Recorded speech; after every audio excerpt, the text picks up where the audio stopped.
आसन, दीपक जिसमें दिया लगाते हो, ये पुराने होते चले जाते हैं तो इनका तप कितना बढ़ते चले जाता है। मान लो अगर आसन गंदा भी हो गया और आप उसको धो रहे हो तो वो धुला हुआ पानी वॉशरूम में फेंकना नहीं है, उस पानी को संभाल कर रखकर अपने घर के चारों तरफ उस पानी को या छत पर उसको छींट देना। क्यों? उसमें तुम्हारे पूजन का, साधना का, भजन का तपबल उस आसन में आ जाता है। ये जो संत लोग पहले के समय में जो हाथ में जल लेकर श्राप दे देते थे, ये किस चीज के लिए दे देते थे? क्या कमंडल में जो जल रखा रहता था उस जल में इतना बल बढ़ जाता था कि वो जल लेते से फेंक देते तो श्राप दे देते थे? नहीं, कमंडल के जल में वो बल नहीं होता था, मुनियों के, संतों के, साधुओं के आसन में वो बल होता था। उस पर तप साधना करते थे और तप साधना का जब बल बढ़ जाता था तो जो वस्तु हाथ में जल की लेते थे वो जल जब छींटते थे तो उस जल से श्रापित हो जाता था। ये आसन कोई साधारण होता है कि जब देखो जब बदल लो आसन को? मंदिर का दिया क्या साधारण होता है? जब देखो जब बदल लो मंदिर का दिया। गौमुखी और माला कोई साधारण होती है कि जब देखो जब बदल लिया?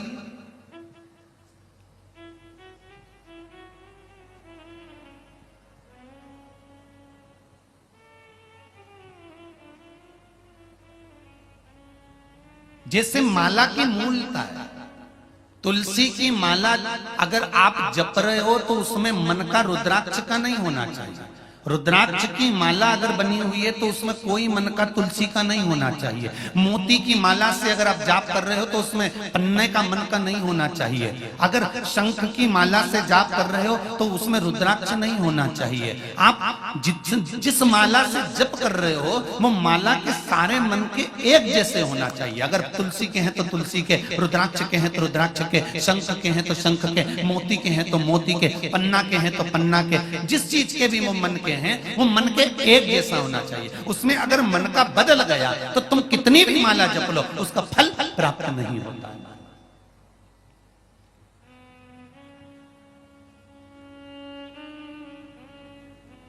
एक जैसा मन का होना चाहिए, उसका फल 1000 गुना हमें प्राप्त हो जाए। और अगर कोई मन का तुमने फैशन डिजाइन में बदलवा लिया कि नहीं हमको तो इसमें तुलसी की माला में रुद्राक्ष की माला का मन का लगा दो, या रुद्राक्ष में मोती लगा दो, या मोती में तुम एक काम करो शंख लगा दो, या शंख की जगह तुम पन्ना लगा दो, पुखराज लगा दो, तो ये श्रेष्ठता नहीं करता हमारा।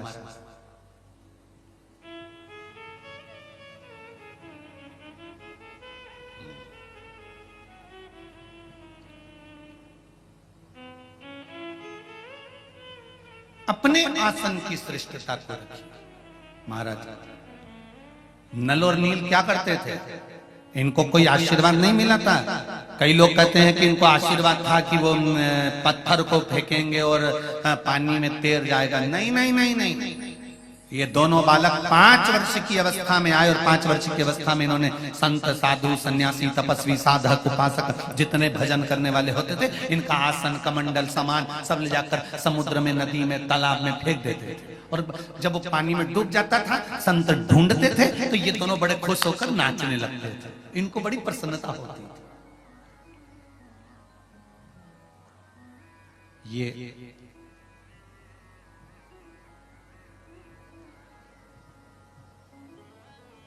कई बार इनके माता पिता को, अश्विनी कुमारों को बताया गया कि भाई तुम्हारी बच्चे ऐसा कर रहे हैं। अब बच्चों को समझाया अभी पर बच्चे माने नहीं तो क्या करें। खूब समझाया,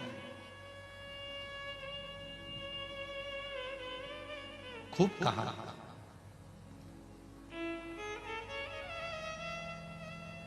एक बार सारे ऋषि संत एक जगह एकत्रित हो गए और उनको गुस्सा आ गया। उन्होंने कहा इनका कोई ना कोई उपचार तो करना पड़ेगा, बच्चे हैं माना,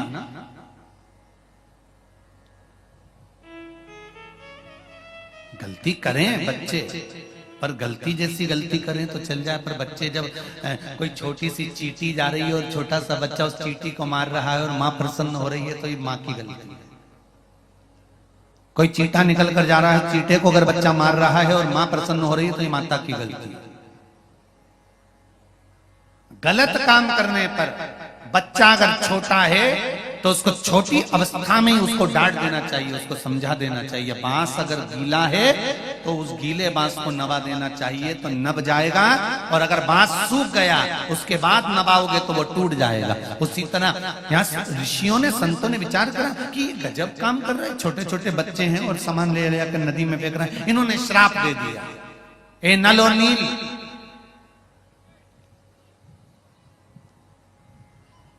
हम तुम दोनों को श्राप देते हैं कि तुम कोई भी वस्तु अब पानी में डालोगे तो वो डूबेगी नहीं, वो तैरेगी। इससे क्या फायदा हुआ ऋषियों का? ये आसन फेंक देते थे तो पानी में तैरता रहता था, तो ये पकड़ के लिए आते थे। ये मूर्ति, भगवान की मूर्ति पानी में फेंक देते थे तो वो तैरती रहती थी, तो उसको पकड़ के लिए आते थे। कोई सामान अगर पानी में फेंक देते थे तो वो उठा कर लिया आते थे। ऋषियों को ये फायदा होगा,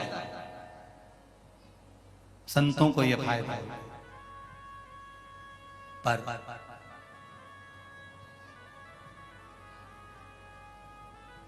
श्राप भी अगर भगवान की शरणागति में पहुंच जाता है ना, तो वो श्राप नहीं रहता, वो वरदान हो जाता है। वो श्राप नहीं रहेगा, फिर वो वरदान हो गया। और वही हुआ, नल और नील को श्राप लगा था कि जो पानी में फेंकोगे वो पानी में तैरेगा, डूबेगा नहीं।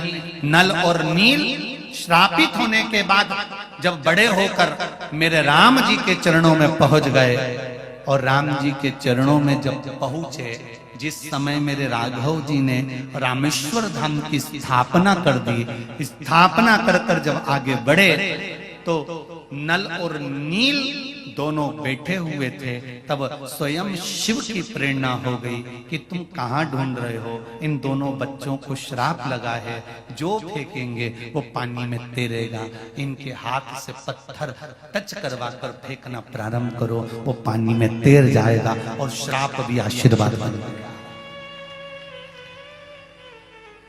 दुनिया के लोग पूछते शंकर भगवान क्या करते हैं? हम कहते हैं एक ही काम करता है, जो दुनिया का कोई नहीं कर सकता वो देवाधिदेव महादेव करता है। जो दुनिया का कोई नहीं कर सकता वो देवाधिदेव महादेव करता है।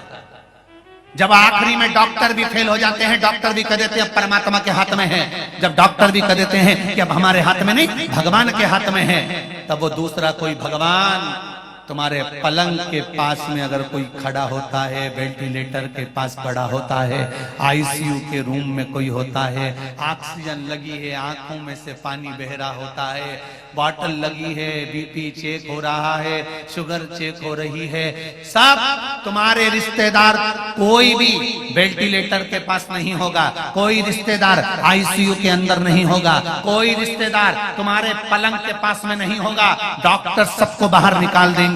तब उस जगह पर केवल एक होगा, जो तुमने एक लोटा पानी शंकर को चढ़ाया है, वो महादेव तुम्हारे सिराने खड़ा होगा। तुमने जिस शिव की आराधना करी है, तुम जिस शंकर के मंदिर जाती हो, शंकर की आराधना करती हो, पशुपति व्रत करती हो, शिव की आराधना में डूबे रहती हो, एक बेलपत्र चढ़ाती हो या चावल का दाना चढ़ाती हो या शंकर पे चढ़ी हुई बेलपत्र उठाकर धोकर फिर चढ़ाती हो, वो शिव तुम्हारे सिराने मिलेगा और तुम्हारा व्हील पावर मजबूत करता रहेगा। क्यों घबराता है? अभी वो बहन जी ने, ग्वालियर वाली ने कहा ट्यूमर हो गया था, दिखने लगा था, लोग हंसने लगे थे, स्टॉप हंसने लगा था, ये क्या हो रहा है? तब कौन आया?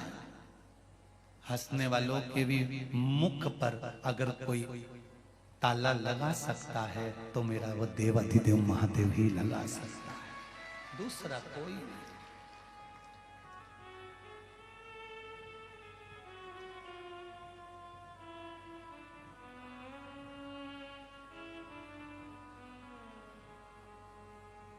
कोई दूसरा नहीं। इसीलिए कहते हैं महाराज उसका स्मरण हमारे ओम नमः, जम के बोलिए, शिवाय। ओम नमः शिवाय। पंचाक्षर षडाक्षर मंत्र के अंदर पंचाक्षर मंत्र है नमः शिवाय, षडाक्षर मंत्र है ओम। साथ में बोलिए, ओम नमः शिवाय। इस षडाक्षर मंत्र की मूलता क्या है? ओम में ब्रह्मा विष्णु महेश। ओम में 3 अक्षर सामने प्रकट हो जाते हैं, आ मा आ उ ओ मा। ब्रह्मा, बोलिए ब्रह्मा, विष्णु और कौन है? महेश। ये ओम के अंदर है। अब नमः जो संबोधन है,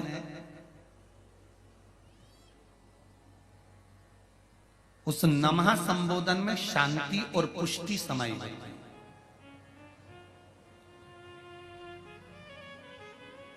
नमः का मतलब है नमन। ब्रह्मा विष्णु और महेश ये ओम हो गए और हम इनको नमन करते हैं। अर्थात इस नमः शब्द में शांति भी है, पुष्टि भी है, नमन भी है। अब बचा शिवाय। शिवाय में आद्य शक्ति जगदम्बा है, शिवाय में ब्रह्म शक्ति है,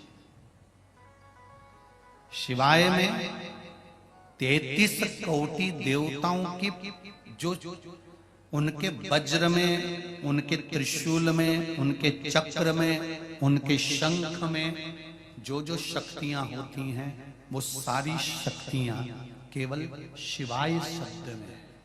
कौन से शब्द में है? शिवाय।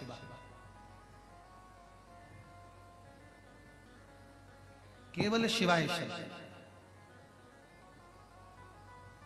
अब जरा विचार करिए, षडाक्षर मंत्र ओम नमः शिवाय। सब बोलिए, ओम नमः शिवाय, ओम नमः। इस षडाक्षर मंत्र में 33 कोटि देवताओं का संपूर्ण बल समाहित होता है।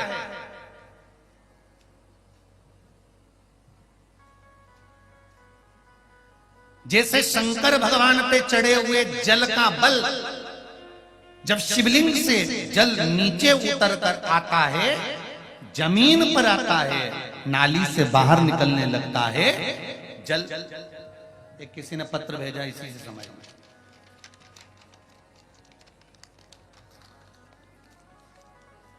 ये शिवलिंग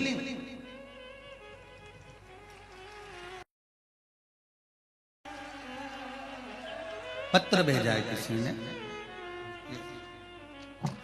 ये शिवलिंग, इसका चढ़ाया हुआ जल जब बहता बहता बहता बहता अंतिम छोर पर आता है, इस पीठ के अंतिम छोर पर आता है, और अंतिम छोर पर आने पर उस जल का मात्र नयन पर स्पर्श ही कर लेना सारी इंद्रियों को केंद्रित कर देता है।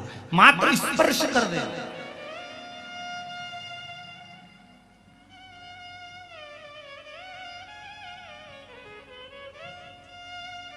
चढ़ाए हुए जल का भाग बहता बहता आया और पीठ पर से अंतिम छोर पर आया है, अंतिम छोर, और उसका मात्र स्पर्श मात्र फल प्रदान कर देता। गुरुजी, शंकर भगवान पर शिव महापुराण में कहीं लिखा हुआ है कि शिव जी पे चढ़ी हुई वस्तु नहीं खाना चाहिए, और आप कथा में कहते हो कि बेलपत्री का सेवन करना चाहिए, तो फिर हम किसकी माने? तो निवेदन पहले भी करा, आज फिर करते हैं। केवल नर्मदेश्वर शिवलिंग ऐसा होता है जिसके ऊपर चढ़ी हुई वस्तु का हम पान कर सकते हैं, पर सारे पूरे भारत की भूमि पर, पूरे विश्व में तो नर्मदेश्वर शिवलिंग नहीं होंगे ना, फिर हम बेलपत्री कैसे खाएं? तो आपको एक बात कही थी कि शंकर भगवान पर चढ़ी हुई बेलपत्र जब आप लेकर आए तो शंकर भगवान से ये कहकर लेकर आए कि ये औषधि के रूप में दे दो। औषधि कहीं से भी ली जा सकती है, औषधि कहीं से भी प्राप्त करें।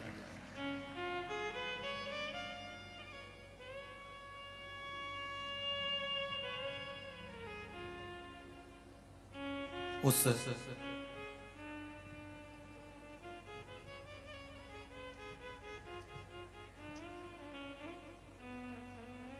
औषधि को कहीं से भी प्राप्त किया जा सकता है।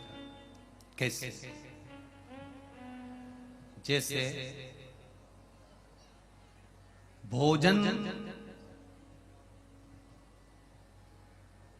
में 3 दोष होते हैं। कितने दोष होते हैं? 3। जिसके घर में पुरानी पुरानी माताएं हैं, बुजुर्ग माताएं हैं, और बुजुर्ग अगर पुरुष हैं, बूढ़ी बूढ़ी माताएं हैं, तो वो जानती हैं। पहले मट्टी का रसोई घर होता था, मट्टी का चूल्हा होता था, एक इतनी बड़ी एल्युमिनियम की भगोनी होती थी, उसमें पोता पड़ा हुआ होता था, एक कपड़ा पड़ा हुआ होता था। जब भोजन बन जाता था तब कपड़े को भिगोकर पूरे चौके पर उसको फेर दिया जाता था। बोलो रिजी जी सही है कि गलत है? जो पुरानी माताएं वो जानती हैं।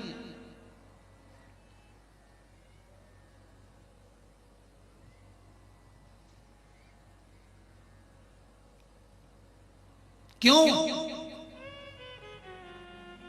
ये आने वाली पाश्चात्य सभ्यता, आज के जमाने में तो रसोई घर है, रात को ऐसे कैसे बंद कर दिया, झूठे बर्तन ले जाके पटक दिए, बाद बेसिन के अंदर ले जाकर पटक दिए मंझोटा में, और बस दरवाजा बंद किचन का, और किचन का दरवाजा बंद होने के बाद सवेरे से उठ के आई, बकासी भरती रही, मुंडा भी नहीं धोया, और लाइटर से गैस चालू करा, चाय माय उकाल उकुल के वो लेके जाए। अब कई लोग कहते हैं गुरुजी कि घर में कमाई अच्छी है, पैसा अच्छा है, सब परिवार अच्छा है, सब भाई कमा रहे हैं, सबकी माताएं जानती हैं, सबकी पत्नियां जानती हैं कि हमारा पति कमा रहा है, सबके बच्चे अच्छे हैं, परिवार अच्छा है, धन अच्छा है, गाड़ी बंगला खूब है, फ्लैट अच्छा है, मकान अच्छा है, रिश्तेदार अच्छे हैं, सब कुछ है घर में, पर शांति क्यों नहीं है? उसका एक कारण है, पहले होता था रसोई घर, अब हो गया किचन। किचन का मतलब किच-किच घर। रसोई घर और किचन में अंतर है। रसोई घर में रोज भोजन के बाद में पोछा लगता था, या भोजन बनने से पहले सुबेरे माताएं एक कपड़ा गीला कर कर पोता लगाती थी, उसके बाद में चूल्हा जलाती थी। आज के जमाने में तो बिना नहाए, बिना मुख धोए, भले तुम बिना नहाए तुम अपनी जगह पर हो गए, हो सकता है तुम्हारी नींद ना खुलती हो, लेट खुलती हो, पर जब भी रसोई घर में चाय की हंडी चढ़ाओ, चाहे तुम चाय बनाओ, सबसे पहले अगर गैस चालू कर रहे हो, अग्नि को प्रकट कर रहे हो, रसोई घर में भोजन बना रहे हो, तो पहले उस रसोई घर में भोजन से 3 दोष उत्पन्न होते हैं। उस 3 दोष को मिटाने के लिए पहले एक कपड़ा गीला कर कर, भले पत्थर क्यों ना है, उसको पोंछ देना चाहिए, तो 3 दोष समाप्त हो जाते हैं। घर में से क्लेश, अशांति समाप्त हो जाता है। भोजन में 3 दोष होते हैं। पहला जाति दोष, दूसरा निमित्त दोष, तीसरा आश्रय दोष। कौन कौन से 3 दोष हैं? पहला जाति दोष, दूसरा निमित्त दोष, और तीसरा आश्रय दोष।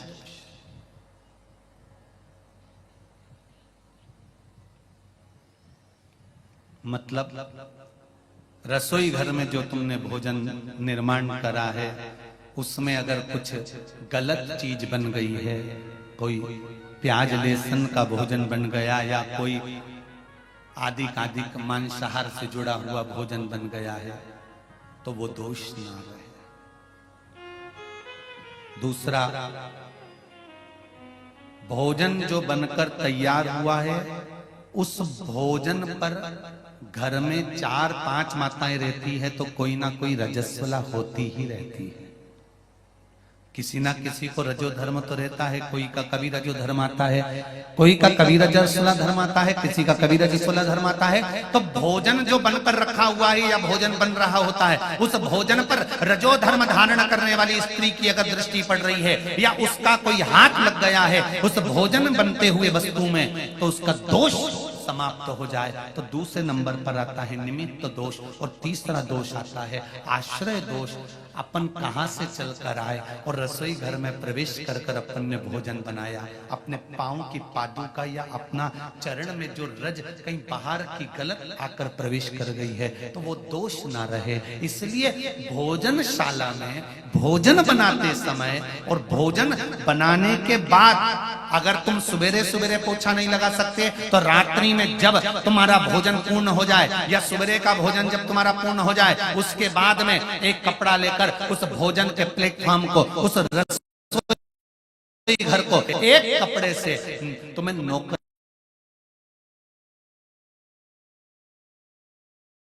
उस रसोई घर में जहां अन्नपूर्णा निवास करती है, उस रसोई घर में अगर पूरे परिवार को एक जैसा लेकर चलना है, अशांति नहीं चाहते हो, भाइयों में क्रोध नहीं चाहते हो, पूरा परिवार प्रेम से रहना चाहता है, तो धन से ज्यादा उस पोछे पर ध्यान देना पड़ेगा कि भोजन होने के बाद एक कपड़ा फेरा जाए।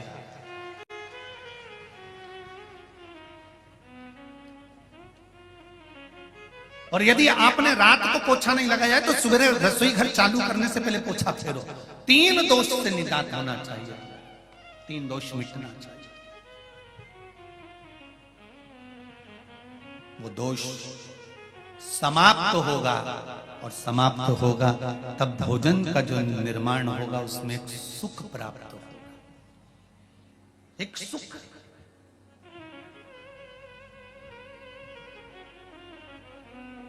और भोजन बनाते समय आपका चित्त, वृत्ति, मन तीनों भगवान के उस भोजन भाग में होना चाहिए। हिटलर की एक बात याद रख लें,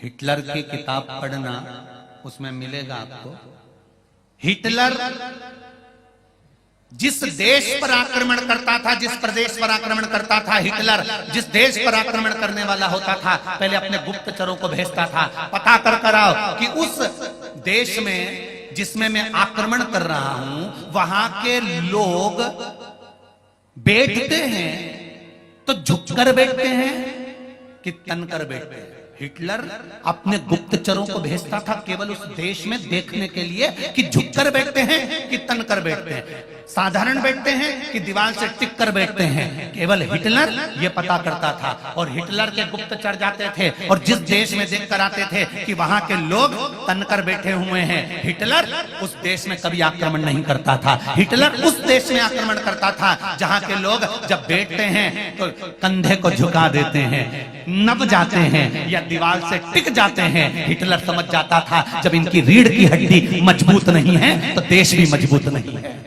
और हिटलर आक्रमण कर देता है।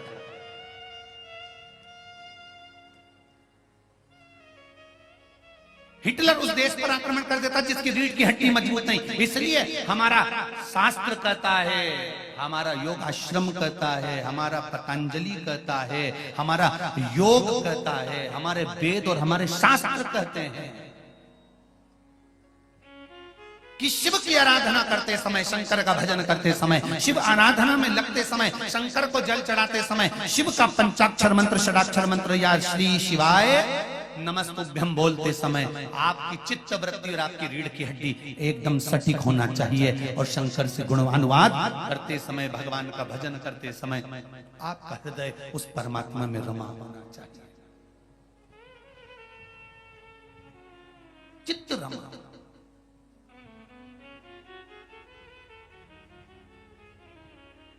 मजबूत करो अपने भजन को।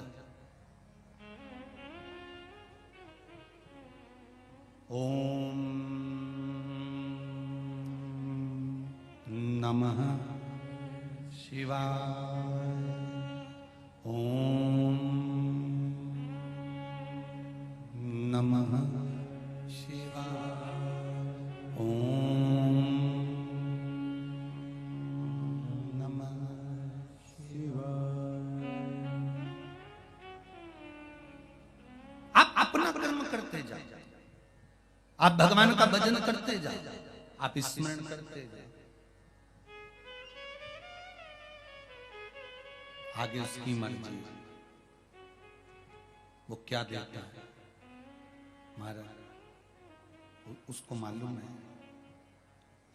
जितना जिसके भाग्य में होता, जितना जिसके भाग्य में होता उतना ही फल पाता है। मेरे भोले के दरबार में सबका खाता है। शिव लहरी के दरबार में सबका खाता है। जितना जिसके भाग्य में होता हो, जितना जिसके भाग्य में होता उतना ही फल है। मेरे भोले के दरबार में सबका खाता है। मेरे भोले के दरबार में सबका खाता है।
सबकी बिगड़ी वो ही बनाए हो,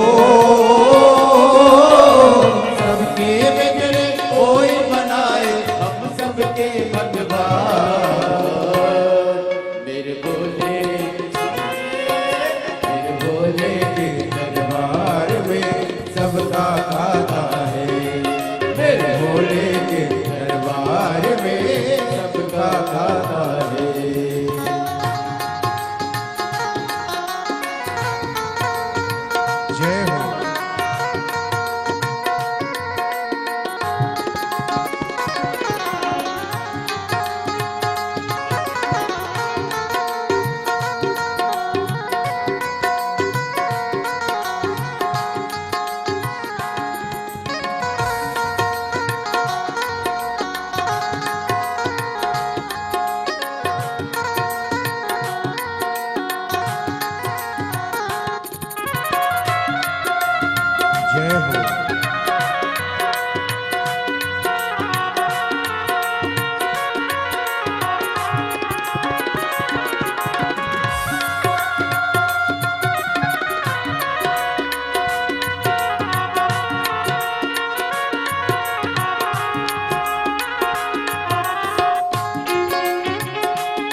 हो मत कर तो ऐसा, हो मत कर तो ऐसा। धर्म किए जा धन की चिंता मत कर तू इसका, हो मत कर तो ऐसा, मत कर तो इंसान, हो मत कर तो ऐसा। जैसा तेरा कर्म है वैसा हो, जैसा तेरा कर्म है वैसा फल देता भगवान। मेरे भोले मेरे भोले के दरबार में सबका खाता है, शिव लहरी के दरबार में सबका खाता है। मेरे बाबा के दरबार में सबका खाता है, बाबा के दरबार में सबका खाता है।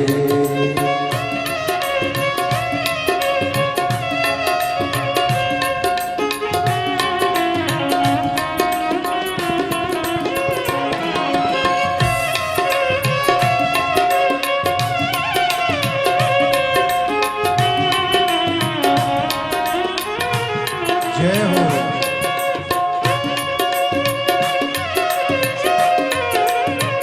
हर हर महादेव।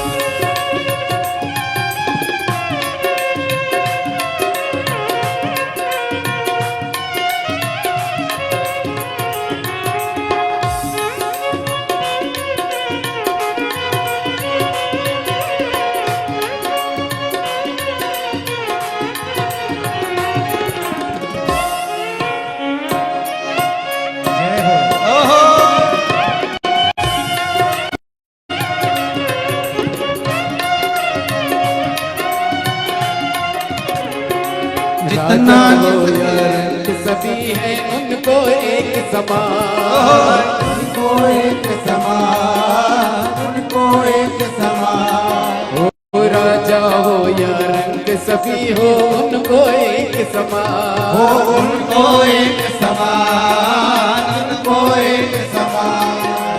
देवों में वो महादेव है, ओ देवों में वो महादेव है, भूतों के सरदार। मेरे भोले मेरे भोले के दरबार में सबका गाता है, शिव लहरी के दरबार में सबका गाता है। वो जितना जिसके भाग्य में खाता, जितना जिसके भाग्य में होता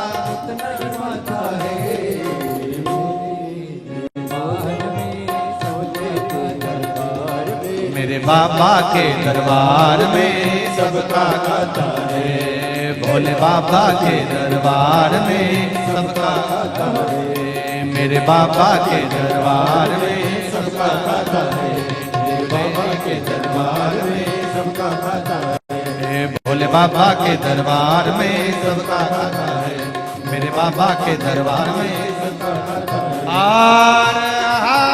महादेव है। भगवान शिव की कथा कहती है आप अपना कर्म करते जाइए, फल देना मेरे शिव के हाथ में है, मेरे ठाकुर के, मेरे राम के, मेरे कृष्ण के। जिसके पास पहुंचकर श्राप भी फलीभूत हो जाए, कुछ अच्छा कर जाए, तो समझ लो वो साधारण नहीं हो सकता।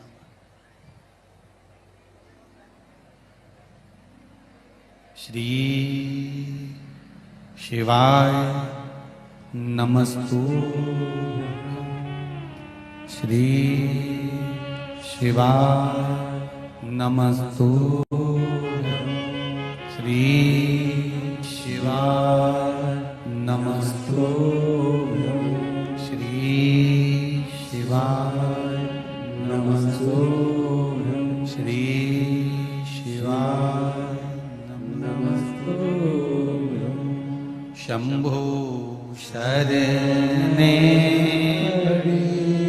मांगू घड़ी रे,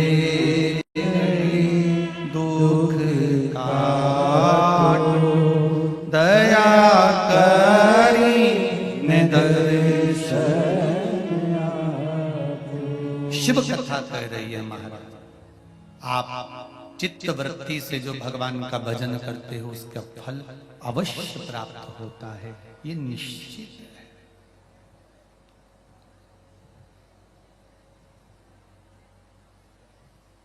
आप अगर आस्था चैनल पर भी कथा सुन रहे हो या फेसबुक यूट्यूब पर भी सुन रहे हो या पंडाल में आकर भी कथा सुन रहे हो तो इसका फल मिलेगा जरूर, निश्चित है।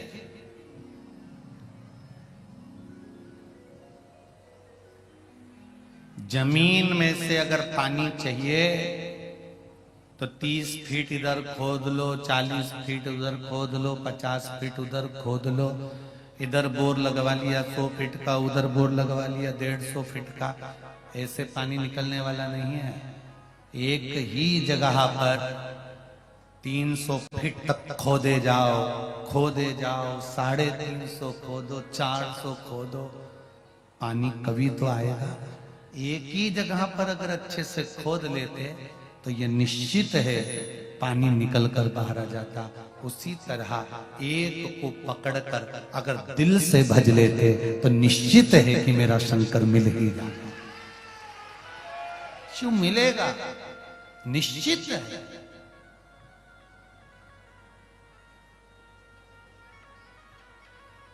उसको पाना कठिन नहीं है। तारकासुर ने एक वर मांगा था और तारकासुर ने वर मांगा था कि अगर मरूं तो शंकर भगवान के पुत्र द्वारा मरूं। शिव के पुत्र द्वारा, भगवान शंकर के पुत्र द्वारा मेरे प्राण छूटना चाहिए।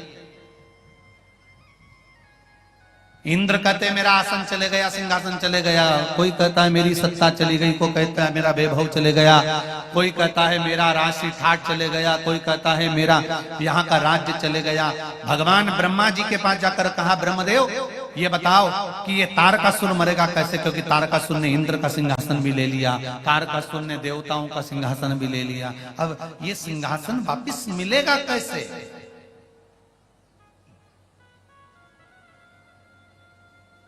कैसे प्राप्त होगा? तो ब्रह्मा जी ने एक बहुत सुंदर बात की है, आप भी थोड़ा सा ध्यान दीजिएगा इस बात पर। सभी लोग इस बात पर जरूर ध्यान देना कि ब्रह्मा जी ने एक शब्द कहा, ब्रह्मदेव ने कहा, इंद्र तुम्हारा सिंहासन काय से गया? तारकासुर ने आक्रमण करा और तुम्हारा सिंहासन गया, तुम क्या कर रहे थे? इंद्र कह रहे थे मैं अप्सराओं का नृत्य देख रहा था। गरुण वरुण तुम्हारा सिंहासन गया, तुम क्या कर रहे थे? हम अपने कार्य में मस्त थे। बहुत ध्यान देना महाराज इस विषय पर। भगवान जब तुम्हारा हाथ पकड़े और भगवान तुम्हारा जब हाथ पकड़कर तुमको कीचड़ से बाहर निकाल रहा हो, दुख से बाहर निकाल रहा हो, तुम्हारे को उन्नति की सीढ़ी पर ले जाकर जब छोड़ रहा हो, उस समय पर तुम्हारा अहंकार तुम्हारे सामने नहीं आना चाहिए, तो तुम बाहर निकल जाओगे। और अगर अहंकार आ गया, लोभ आ गया, तृष्णा आ गई तो मुश्किल है। मैयर गए हो दर्शन करने? अच्छा, पैदल चढ़े हो? चढ़ते समय जो भी चढ़ता है वो थोड़ा सा झुककर चढ़ता है। ये शरीर चढ़ते समय अपने आप थोड़ा थोड़ा झुक जाता है। बोलो सही है कि गलत है? और उतरते समय शरीर झुकता है क्या? पांव नीचे रखो तो कड़क रहना पड़ता है, झुके कि लुढ़के?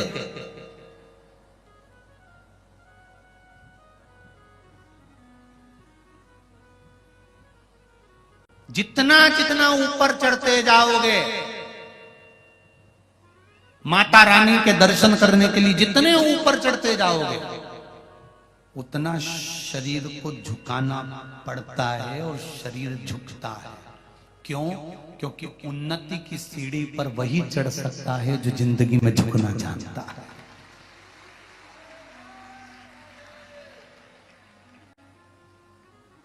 आप अगर झुकना सीख गए,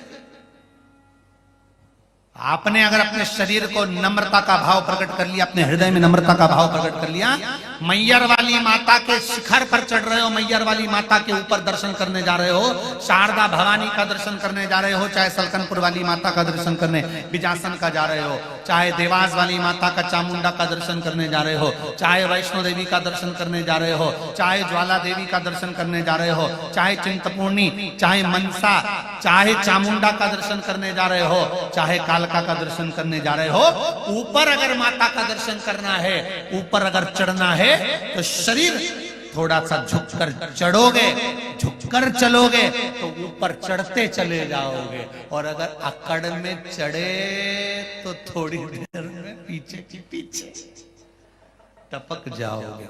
ध्यान रखना, भगवान जब हाथ पकड़े और तुम उन्नति की सीढ़ी पर थोड़ा थोड़ा थोड़ा थोड़ा चढ़ रहे हो, थोड़ा थोड़ा ऊपर की ओर बढ़ रहे हो, तो थोड़ी सी नम्रता, थोड़ा सा इस शरीर में नम्र भाव, हृदय में कोमल भाव लेकर आना। क्रोध नहीं, चिड़चिड़ प्रवृत्ति नहीं, आसक्तियां नहीं, थोड़ी सी नम्रता लेकर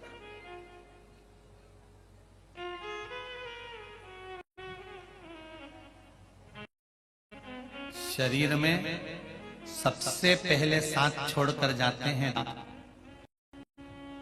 किसी किसी का तो पूरा सोफा सेट ही निकल गया है। शरीर में सबसे पहले साथ छोड़कर जाते हैं दांत, और शरीर में सबसे आखिरी तक टिकने वाली है जीवान। दांत इसलिए साथ छोड़ देते हैं क्योंकि अकड़ते रहते हैं, कल्ले ठट की तरह बने रहते हैं, और जीवान इसलिए आखिर तक टिकती है कि उसमें कोमलता होती है, लचीलापन होता है, नम्रता होती है। जिसमें नम्रता जीवान की तरह होगी वो आखिरी तक मजबूत बना रहेगा और टिका रहेगा। आखिरी धन, संपदा, सत्ता, बहुत ध्यान देना, धन, संपदा, और तीसरे नंबर पर बोला है, जम के बोलो जरा, सत्ता,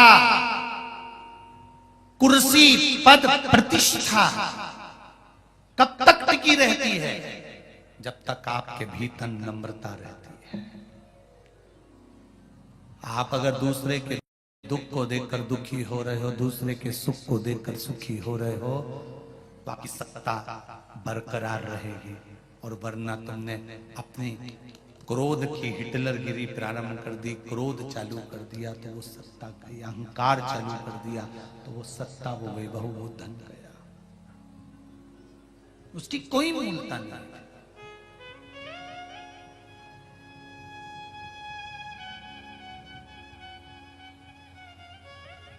वैभव समाप्त हो गया, उसकी कोई मूलता नहीं। तारकासुर वर मांग रहे हैं, ब्रह्मा जी से वर मांगा तो वर ऐसा मांगा कि शंकर भगवान के पुत्र द्वारा मेरे प्राण छूटे, किसी और से मेरे प्राण ना जाए।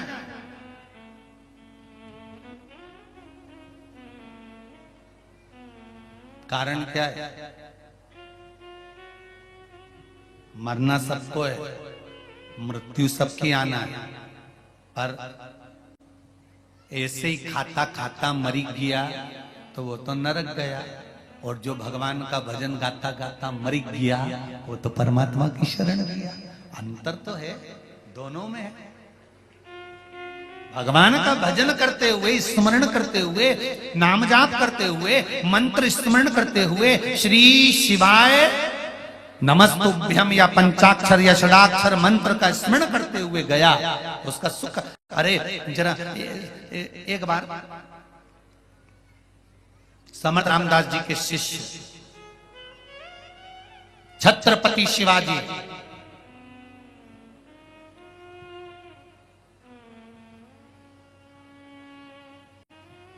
समर्थ रामदास जी के शिष्य छत्रपति शिवाजी, जिनका मुगलों के साथ में युद्ध हो रहा था, और मुगल छत्रपति शिवाजी के सामने टिक नहीं पा रहे थे।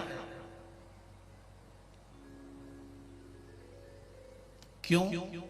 क्योंकि छत्रपति शिवाजी के गुरु समर्थ रामदास जी और समर्थ रामदास जी ने जो भक्ति का बल छत्रपति शिवाजी को जो मंत्र का बल दिया था वो कोई साधारण नहीं था।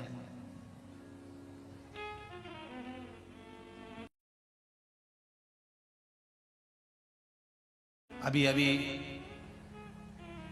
थोड़े समय के बाद में गुरु पूर्णिमा आने वाली है। बोलो सही है? जिन जिन्हें गुरु मंत्र मिल गया होगा वो गुरु जी ढूंढते फिरेंगे कि इनका गुरु जी मिल जाए और गुरु मंत्र मिल जाए। और निवेदन है, पानी पियो छान, गुरु करो जान। 50 बार विचार करना कि किस गुरु से हम गुरु मंत्र लें। कोई जीवन में ऐसा गुरु मिले जो जीवन की सार्थकता उत्पन्न कर दे और परमात्मा से हमारा मिलन करवा दे, फिर 84 लाख योनियों में मरना जीना पड़े, चले जाए। ऐसा सतगुरु मिल गया। समर्थ रामदास जी के शिष्य छत्रपति शिवाजी, जो मुगलों के साथ में युद्ध हो रहा है और मुगल छत्रपति शिवाजी के सामने घुटने टेक रहे हैं, जीत नहीं पा रहे, तब मुगलों ने एक तंत्र विद्या वाले को बुलाया और बुलाकर कहा कि हमारे साथ रहो और हमारे साथ रहकर एक काम ऐसा करना कि शिवाजी को चारों तरफ से कोई ना हो, तब तुम अंदर जाकर शिवाजी को तलवार से टुकड़े टुकड़े कर दो। तंत्र मंत्र विद्या वाले ने कहा चिंता मत करो, मेरे पास में ऐसी विद्या है कि मैं बस ऐसी विद्या फैलाऊंगा, सबके सामने में जाऊंगा छत्रपति शिवाजी के कक्ष में, कोई मुझे देख नहीं पाएगा, अंदर पहुंच जाऊंगा, छत्रपति शिवाजी को मार दूंगा। तंत्र विद्या वाले को बुलाकर मुगलों ने उस तंत्र विद्या वाले को तलवार लेकर भेजना प्रारंभ करा और वो किसी को नजर नहीं आया, अंदर पहुंच भी गया जहां छत्रपति शिवाजी सोए हुए थे।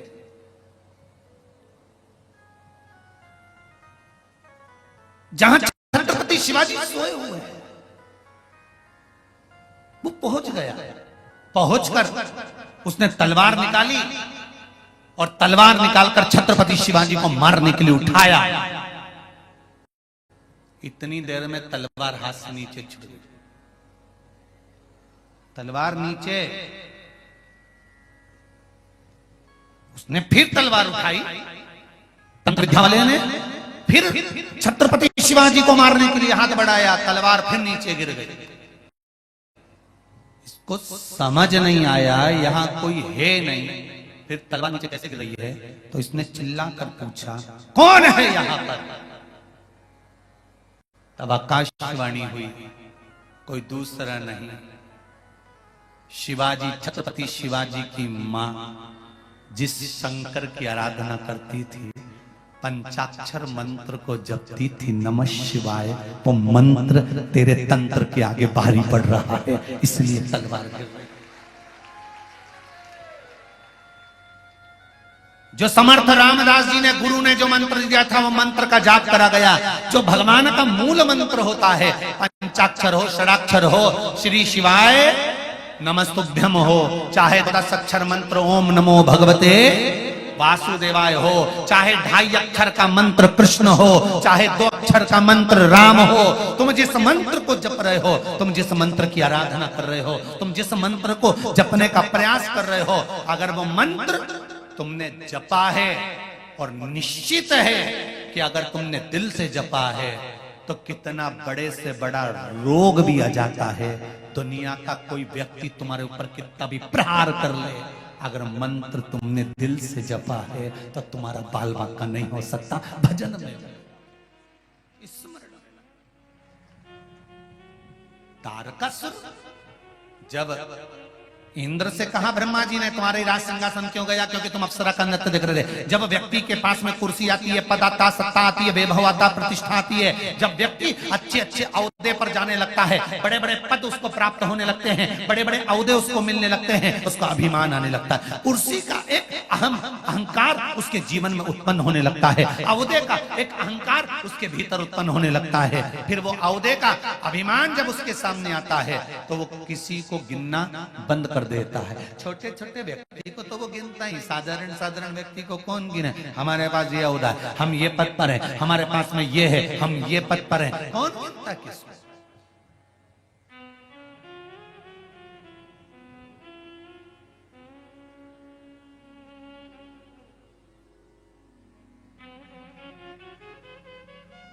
कुर्सी पर बैठने वालों को एक बात याद रख लेना चाहिए कि एक ना एक दिन टेबल पे भी मिलोगे।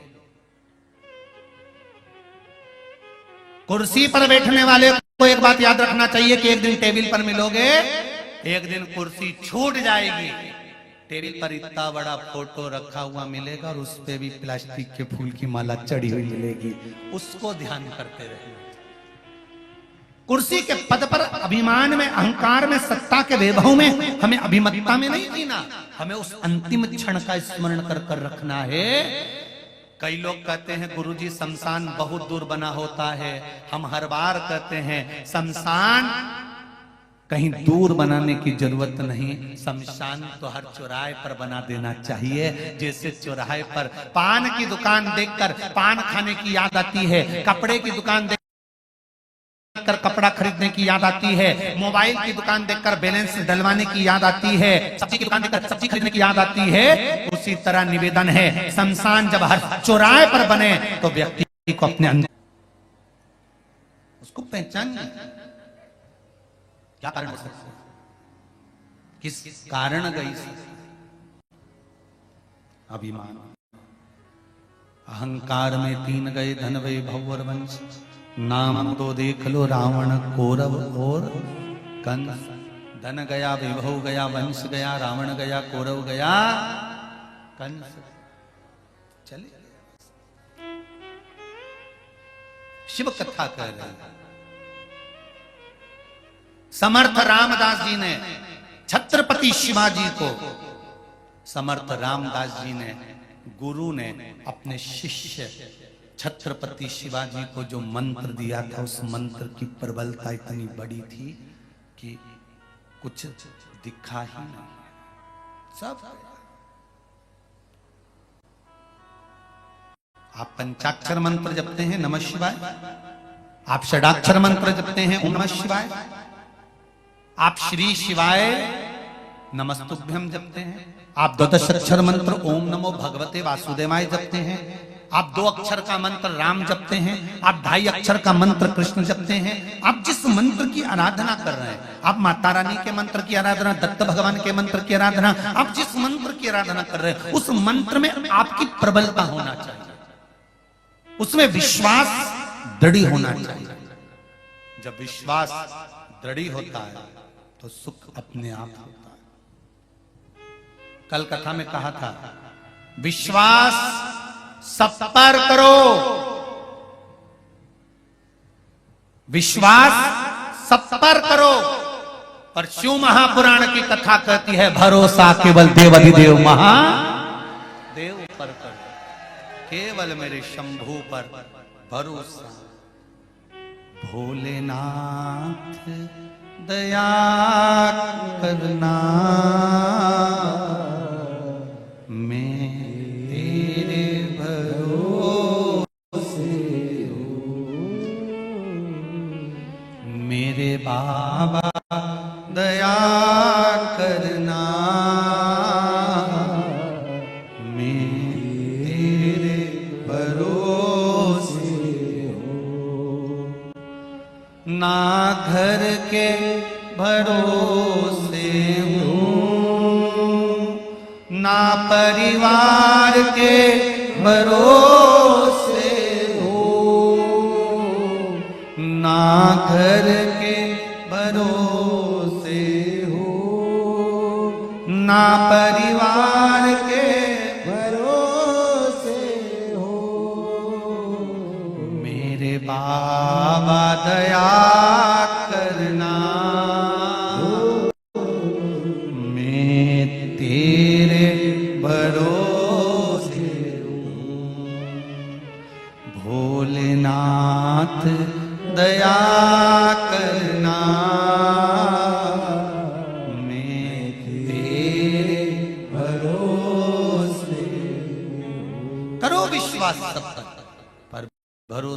देव अधिदेव महादेव। शंकर भगवान के 13 बच्चे, शिव जी के 13 बच्चे में से 11 बच्चे गंगा के जल से प्रकट हुए। कितने? 11 में से षडानंद 6 तो कार्तिकेय गंगा जी के जल से प्रकट हुए। पार्वती जी को क्रोध आ गया था कि मेरी संतान होना थी तो गंगा के जल से संतान कैसे हो गई। गंगा मैया के तट पर जब पार्वती जी पहुंची और पार्वती जी ने जब षडानंद कार्तिक को लिया तब गंगा जी से पूछा, मेरे संतान का जन्म मुझे होना था तो गंगा के जल से क्यों हुआ, कारण क्या है? तब गंगा जी ने कहा, शिव जी ने मुझे वर दिया था, शादी मेरी भले पार्वती से हो रही है पर गंगा मेरे बच्चों का पालन पोषण और जन्मदात्री तू कहलाएगी, क्योंकि तू साधारण नहीं है गंगा।